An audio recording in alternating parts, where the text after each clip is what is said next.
Magandang hapon na naman sa inyo mga suki naming tagapakinig. Narito na naman po ang inyong lingkod, Kuya Perez. Lang kalahating oras. At siyempre kasama pa rin natin mga kaibigan, ang ating mga artista sa radyo na siyang nagbibigay buhay sa ating mga napipiling liham sa araw-araw. At ang liham nating napili mga kaibigan ay galing sa isa nating masugid na taga-subaybay. At siya po ay itago lamang natin sa pangalang Dayan. Well, basahin na natin ang liham ni Dayan. Dear Kuya Perez, isa rin po ko kuya sa mga suki ninyong tagapakinig sa inyong malawakang programa sa radyo. At tuwing hapon kuya ay lagi po akong nakikinig sa inyo. Itago na lamang po ninyo ako sa pangalang Dayan. 25 taong gulang. Ang problema ko kuya ay tungkol sa aking nobyo. Para malinaw sa inyo kuya, ganito po nagumpisa ang aking problema, Kuya Perez.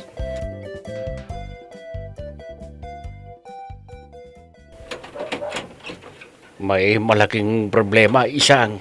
Yan na nga ang sinasabi ko sa'yo eh. Tigilan mo na nga yung pambababae mo.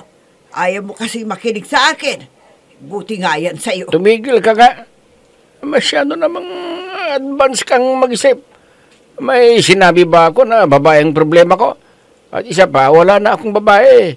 Noon yun, pero ngayon wala na. Ano yung sinasabi mong problema na sinasabi mo sa akin? Sige ka. Papadala na ako doon sa head office ng kumpanya. Bakit? Wala na silang makukuhang iba na computer technician na mas bata sa'yo. Basta yun ang sinabi ng manager namin.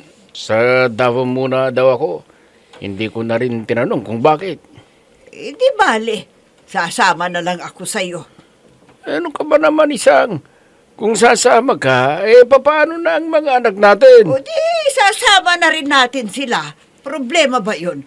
Kung iiwanan natin sila dito, sinong makakasama nila dito sa bahay? Sige ka. Dito na lang kayo. Magpapadala na lang ako linggo-linggo ng pera. Ay, hindi. Malay ko. Mambababae ka na naman doon. Basta, sasama kami ng mga anak mo at wala ka nang magagawa. Isang.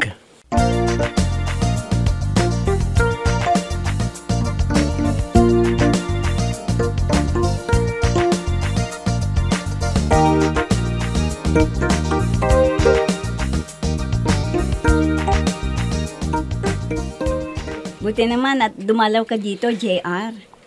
Bakit naman Dayan? May problema ba? Alam mo, pupunta na kami sa Davao bukas. Ha?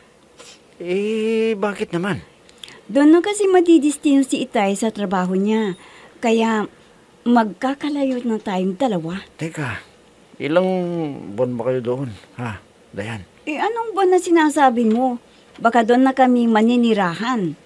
Paano yan? Paano na tayo? Paano ng pagmamahala nating dalawa?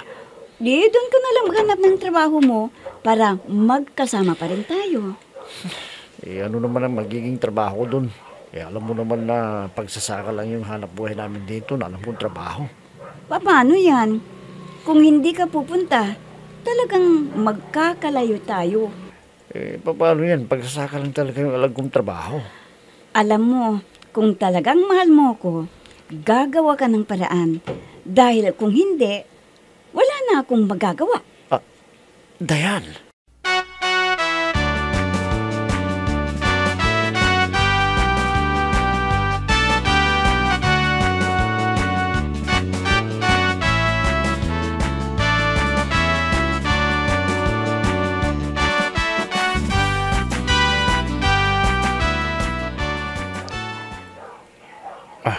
Dayan, may nabi ka na ba? Meron na, Vic. Nasa probinsya namin. Paano yan? Magkalayo kayong dalawa. Paano na ang relasyon ninyo? Dadalaw ba si Tito? Yan na nga ang problema eh. Mula nang nandito na kami, ni minsan, Hindi pa niya ako dinadalaw. Ewan ko ba doon sa lalaking yun? Parang break na kayong dalawa. Parang ganun na nga. Masaya ako sa nalaman ko, Dayan. Bakit naman, Vic? Kasi may pagkakataon na akong manligaw sa'yo. At sana bigyan mo ako ng pagkakataong makapanligaw sa'yo, Dayan. Dayan, sana bigyan mo ako ng pagkakataon para ligawan ka.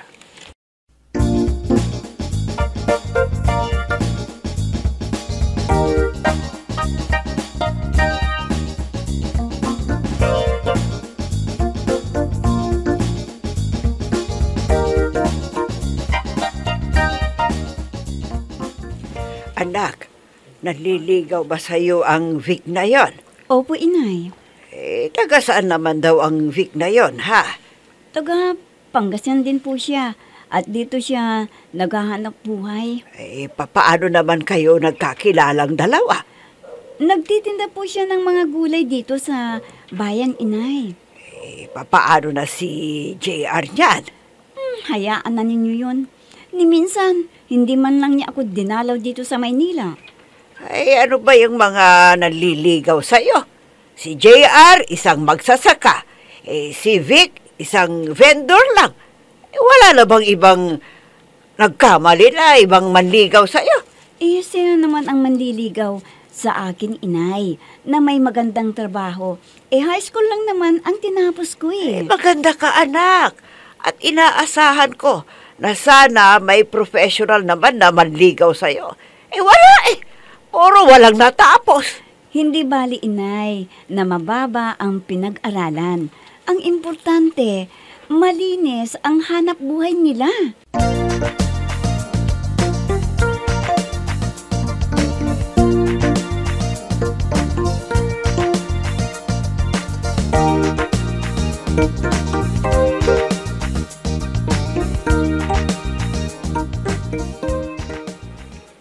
Dayan, tagal na rin kong naliligaw sa'yo.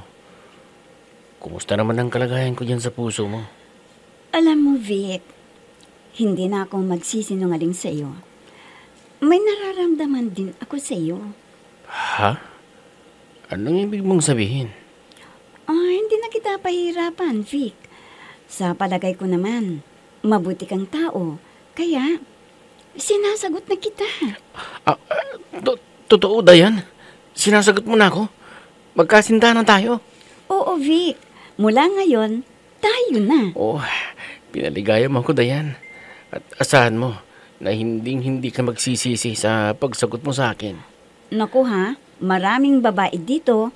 Baka manligaw ka pa sa iba. Hindi ha. Ikaw lang babae nga dito sa puso ko. At hindi kita ipagpapalit kahit kanino.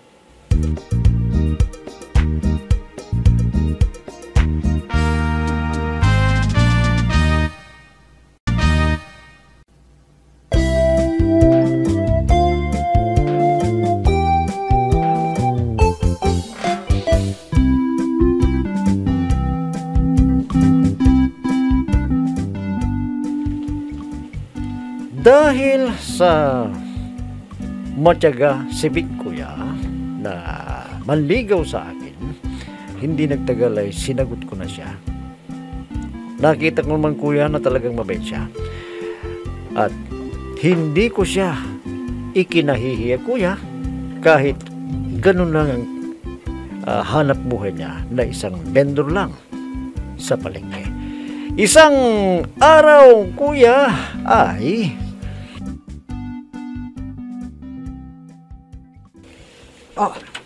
bakit ngayon ka lang umuwi, ha?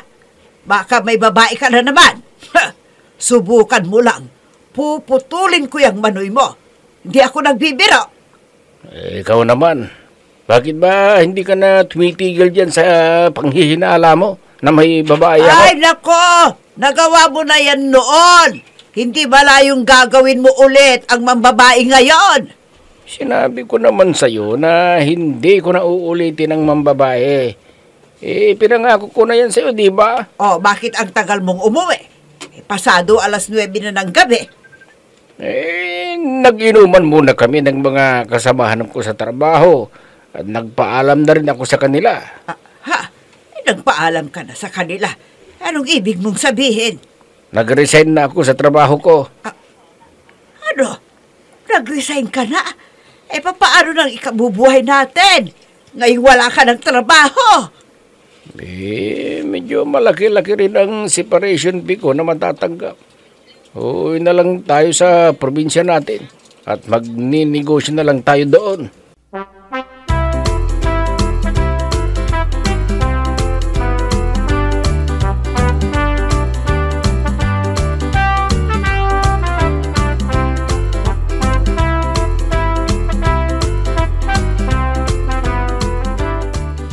Vic, uwi na kami ng probinsya namin.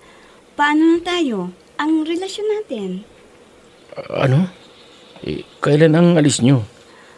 Oras na makuha ni tata ang separation pay nila, uwi na kami. Malaking problema to. Paano na tayo ngayon? Dadalawin mo ba ako sa probinsya namin, Vic? Oo, kahit gaano kalayo yung probinsya nyo, pupuntahan kita doon. Sana. Pangako yan.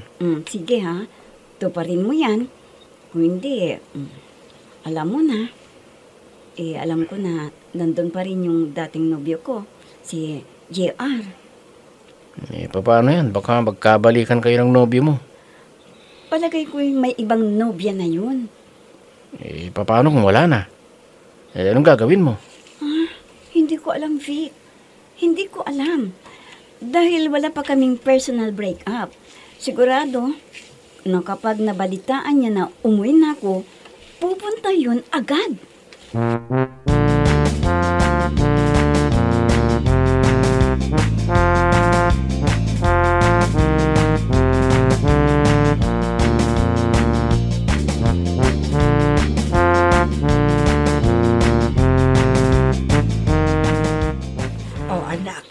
Nandito na tayo sa probinsya natin. Oo nga po, inay. Parang naulit na naman ang nangyari. Ha? Anong ibig mong sabihin? Nung una, nang pumunta tayo sa Davao, naiwan dito si JR na nobyo ko. Ngayon na naman, umuwi na tayo. Naiwan na naman ang bago kong nobyo, si Vic. Ano bang usapan ninyong dalawa ni Vic? Kun inay, ang sabi niya sa akin, kapag nakauwi na tayo dito, dadalawin daw niya ako. Naku anak, sa palagay ko, mahihirapan na siya. Ha? Bakit niya naman nasabi yan, inay? Una, baka hindi niya maiwanan ang pagtitinda niya ng gulay. Pangalawa, malayo ang probinsya natin. At pangatlo, malaki ang pamasahe. Inay!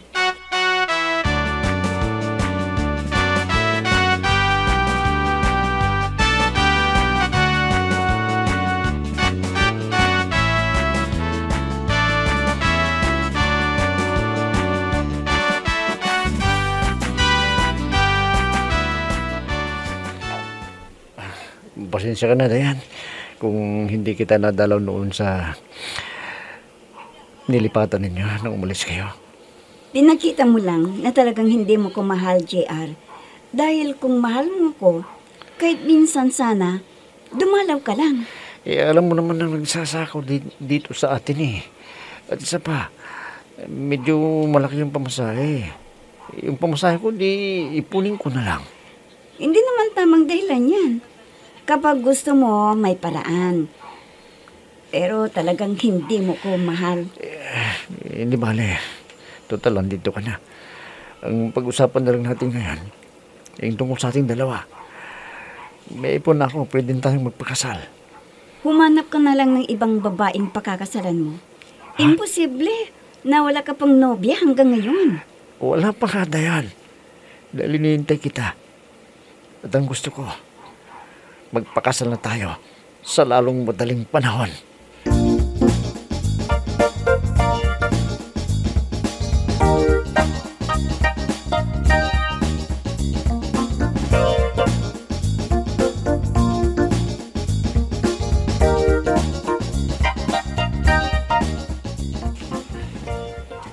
Tinupad ko ang pangako ko sa iyo, Dayan.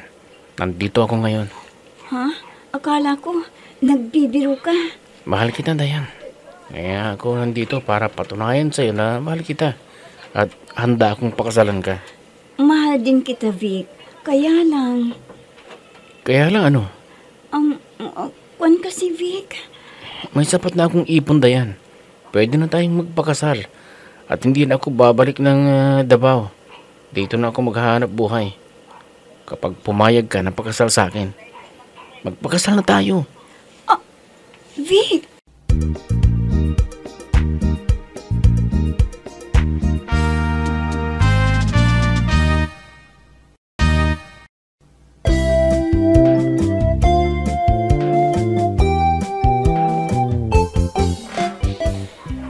Tinupad ni Vic, kuya, ang kanyang pangako na dadalawin niya ako sa aming probinsya. Hindi tulad ni JR, kuya, na noon at ni minsan ay hindi niya nagawang dumalaw sa akin. At gayon, kuya, nang bumalik ako sa aming probinsya, nagkausap kaming muli ni JR at sinabi niya, kuya, na meron na daw siyang sapat na ipon para kami ay magpakasal. Isang magsasaka lang, kuya, si JR dito sa aming probinsya. Ngayon naman, kuya, nagpunta si Vic dito sa aming probinsya. Sinundan ako. At dito na daw siya maghanap buhay. Dahil nakita ko naman, kuya, na talagang mahal din niya ako. Kuya, 2 lalaki ang pinagpipilian ko na parihong matimbang sa aking puso. Sino ba sa kanila, kuya, ang dapat kong sagutin? Dahil si JR, inaalak na ako ng kasal. Sana po, kuya, mapayuhan niyo ako sa aking inilapit na problema. Lubos na gumagalang Dayan. Alam mo, Dayan, medyo mahihirapan ka dahil sa 2 lalaking nanliligaw sa iyo.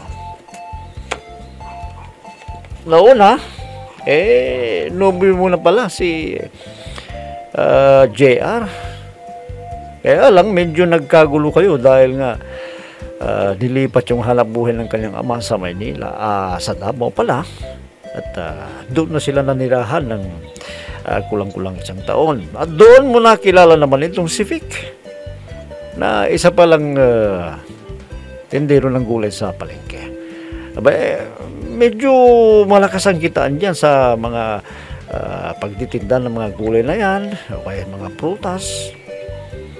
At nakita mo naman na medyo sincere sa'yo si Vic sa panliligaw at hindi nagtagal ay sinakot mo na siya at tuluyan mo na yatang nakalimutan si JR sa probinsya na iniwan mo na dating nobyo mo pala.